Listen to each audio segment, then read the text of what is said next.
मी म्हणलं असं हे खूप नॉर्मल आहे, म्हणजे ह्याच्यात काहीच नवीन नाहीये. हं. जेव्हा मार्केट्स तेजीत असतात. आता हं. आपण तुमचंच सिंपल उदाहरण हं. घेऊयात. सपोज तुम्ही एक उद्योजक आहात हं. आणि तुम्ही एखाद्या तुमची कंपनी अतिशय म्हणजे तुम्ही एकट्याने सुरुवात केलीत आणि आज सपोज त्या कंपनीमध्ये 500 एम्प्लॉईज आहेत हं. आणि हा पल्ला तुम्ही साधारण एक 10 वर्षांमध्ये गाठलेला आहे. हं.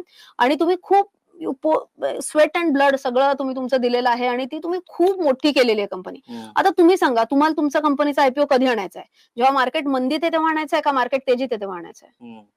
तुम्ही तेजीत तेजीत असतानाच आणणार ना, ऑब्व्हियसली. कारण तुम्ही एवढं जर त्याच्यासाठी कष्ट केलेत 10 वर्ष, हं. तर तुम्हालाही वाटणार, की मी एवढे कष्ट घेतलेले आहेत, तर मला माझ्या शेअर्सला चांगला भाव मिळाला पाहिजे. हं. सो ही खूप बेसिक गोष्ट आहे, की जेव्हा मार्केट तेजीत असतं, तेव्हाच जास्ती आयपीओज येतात. ओके. कारण प्रमोटर्सला एक एक्झिट पण चांगली हवी असते. हं. त्याच्यात बरेच कंटेंट क्रिएटर्स असं म्हणतात, की ह्याला काय अर्थ आहे? म्हणजे हं. काय ते टॉपवर ते विकून जाणार. मी म्हणते असं नका विचार करून. प्रमोटर्सनी पण एवढे कष्ट घेतलेत ना, हं. त्यांना त्यांच्या कष्टाचं फळ मिळायला पाहिजे. सो हं. दिस इज नॉर्मल. हे आयपीओज जेव्हा मार्केट तेजीत असेल तेव्हा येणार. आता तुम्ही हा डेटा काढून बघा, की जेव्हा मंदी चालू होती, हं. तेव्हा किती आयपीओ झाले? तुम्हाला हार्डली काही आयपीओ ओके. सापडतील.